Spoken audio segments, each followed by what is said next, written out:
Dans cette vidéo on va voir les symptômes de l'uvéite aiguë et chronique chez le cheval. Comment un propriétaire décrit-il habituellement les symptômes d'un cheval atteint d'une uvéite aiguë? La prédisposition raciale à l'uvéite récurrente équine. Et enfin des exemples en photo de ces affections oculaires. Les symptômes de l'uvéite aiguë.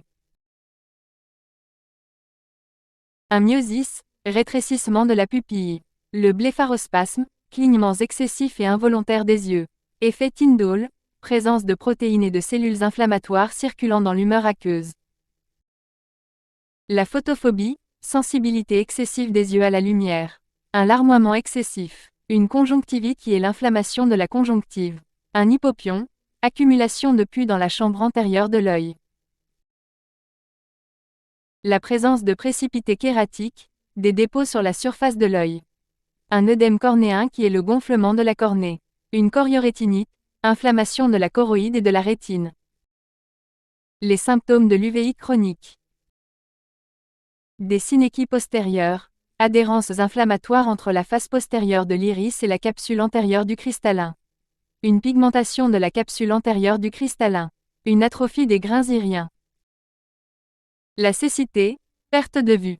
Une rétinochoroïdite en aile de papillon. La phtisie bulbaire, ou l'atrophie de l'œil.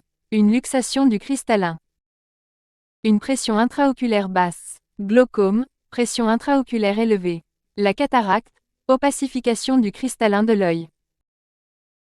Comment un propriétaire décrit-il habituellement les symptômes d'un cheval atteint d'une uvéite aiguë? Le propriétaire pourrait remarquer que son cheval a les yeux rouges, plisse les yeux et semble pleurer, ce qui suggère un larmoiement excessif, un blépharospasme, une photophobie et une conjonctivite. Quelle race est prédisposée à l'uvéite récurrente équine? L'Appaloosa est la race qui semble être prédisposée à l'uvéite récurrente équine, aussi connue sous les noms de cécité lunaire et ophtalmie périodique. Des exemples en photo de ces affections oculaires. Commençons par des exemples de l'uvéite aiguë. La première photo montre une inflammation du segment antérieur, avec une hyperémie conjonctivale, une hyperémie, gonflement de l'iris, un myosis et de la fibrine en chambre antérieure.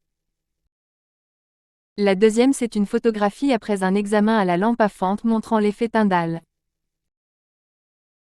Passant à l'uvéite chronique. La première photo montre des synéchies postérieures et la formation d'une cataracte. Tandis que la deuxième photo montre une atrophie des grains iriens, une dépigmentation de l'iris et une dyschorie. La troisième photo montre une phtisie bulbaire bilatérale d'un cheval atteint d'uvéite chronique en phase terminale. La quatrième photo montre un œil atteint de phtisie bulbaire avec atrophie du globe oculaire et opacification de la cornée. Et enfin on a l'uvéite récidivante. Cette photo montre un léger œdème cornéen, des synéchies postérieures, une atrophie des grains iriens, une hyperpigmentation de l'iris et une cataracte dense. Les chevaux Appaloosa affectés par l'uvéite récurrente ne montrent pas de signes évidents d'inconfort, cependant, l'examen des yeux révèle des changements inflammatoires à la fois aigus et chroniques. Comme dans cette photo on peut voir que l'inflammation est active chez un Appaloosa dont l'iris est normalement peu pigmenté, mais lorsqu'il est enflammé, il présente un myosis, une dilatation des vaisseaux sanguins, décoloration de l'iris. Là on est dans l'atteinte chronique avec l'hyperpigmentation de l'iris, la dyschorie, l'atrophie des grains iriens, le myosis et la cataracte. Ceci est un cheval présentant un épisode inflammatoire aigu classique de l'uvéite récurrente équine. Des signes incluent un gonflement périoculaire, un larmoiement, et un œdème cornéen.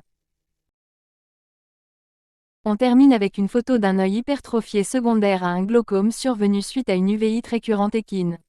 Remarquez le léger œdème cornéen diffus, la fibrose et les stries cornéennes horizontales.